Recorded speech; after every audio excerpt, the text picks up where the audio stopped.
Hello, I'm Ollie and this is Olly, where I talk about crime, pulp, horror, that kind of thing. Today I want to talk about the gender divide in reading.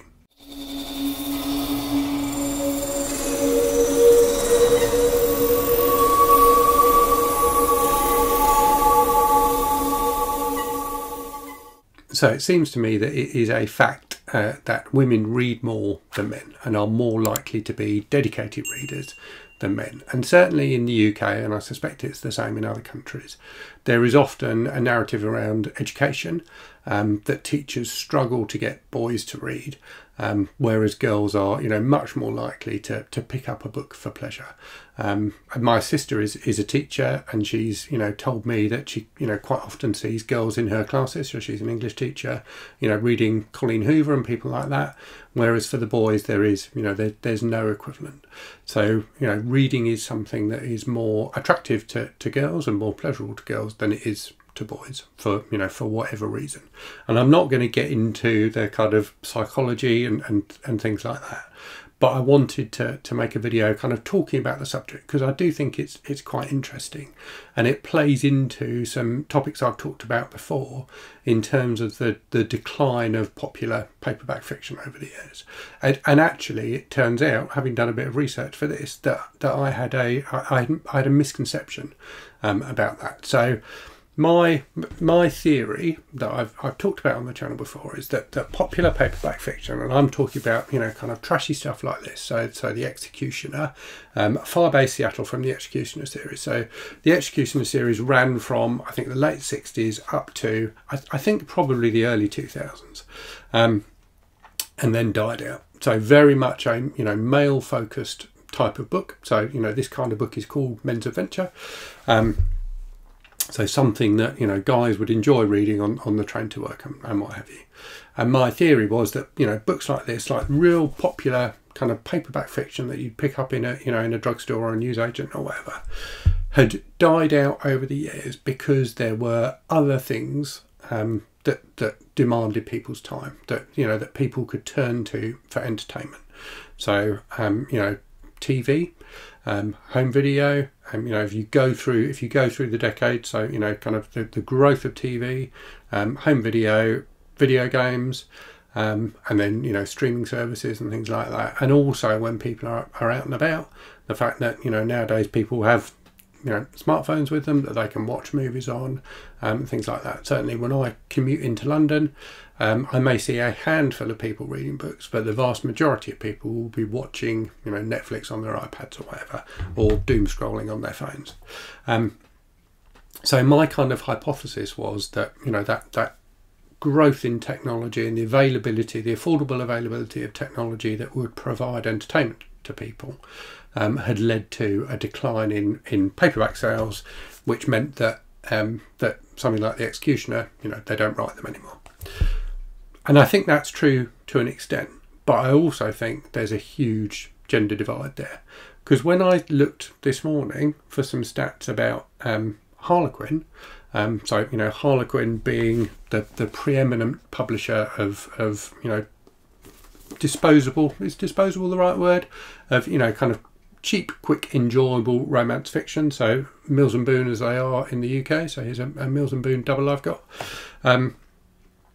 My assumption was that their sales over time would have declined in the same way that sales of men's adventure books have. But they haven't. so when I looked on the Harlequin website, and I've got the stats here, I discovered that Harlequin are actually doing better than ever. So in 1970, they were selling 3 million books a year. They're now selling 160 million books a year. And I suspect part of that is a kind of global expansion, so expanding outside of the US, and also probably just publishing more books. So, leveraging their existing audience to a greater extent and getting better at doing that. So apparently they publish 120 books per month, which seems an incredible amount. And they sell 4.1 books per second. So that's quite impressive, and suggests that women have not been sucked in by technology and the distractions of technology in the same way that men have. Now, I'm not suggesting for a minute that only women read Harlequin and Mills and Boon books. I've just showed one from my own library, so I do read them. But I think their audience is certainly predominantly female. And when you look at literacy stats, or not literacy stats, but stats about how what the difference is in reading between men and women. So I found a study from the US from 2021 that said in 2021, I think it was 78% of women had read a book in the last year versus 73% of men. And that was actually up on the previous study. So both of those numbers were higher than they'd been pre-pandemic, which I guess you'd expect. So, probably more people turned to reading for pleasure during the pandemic because they had time on their hands. But when you look at stats for what I would call avid readers, so people who read more than 31 books a year, it's 11% of women in that study versus 5% of men. So women are, more than twice as likely to be what I would call an avid reader. So why is that? Why do women enjoy books more than men? Why do they turn to them? And I certainly found when I started this channel, I think if I'd thought about it before I started the channel, I would have expected it. But I was struck by the fact that there are, many more female creators on BookTube than there are male creators. There are other guys like me. There's a number of us. There's some very successful male channels, but there's definitely more channels run by women.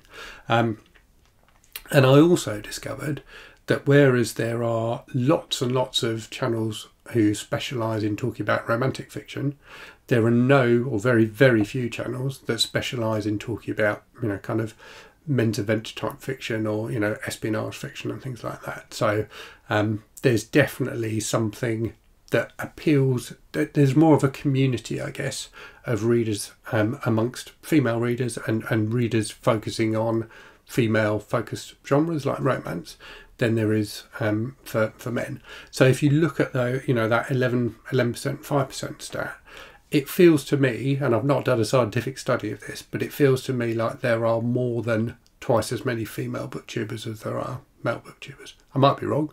Feel free to shout in the comments if you disagree. But it feels to me like there is more of a, that maybe female readers enjoy talking about reading with other female readers or other readers generally more than male readers do. And I don't know if there's, for men there is something of a stigma about reading, which perhaps comes from from boyhood. So boys in break time at school more likely to want to go outside and kick a football around, and that's how they that's how they commune. That's how they build a little community.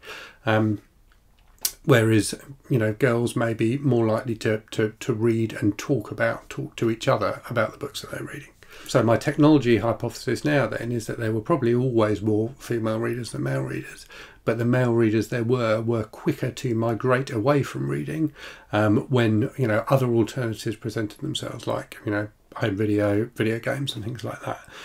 And maybe thinking in particular about video games, I think there's probably something about the action-oriented nature of video games that fulfills a very similar need to a men's adventure book. So the kind of action scenes and things like that are probably more immediate and enjoyable in a video game than they might be in a novel.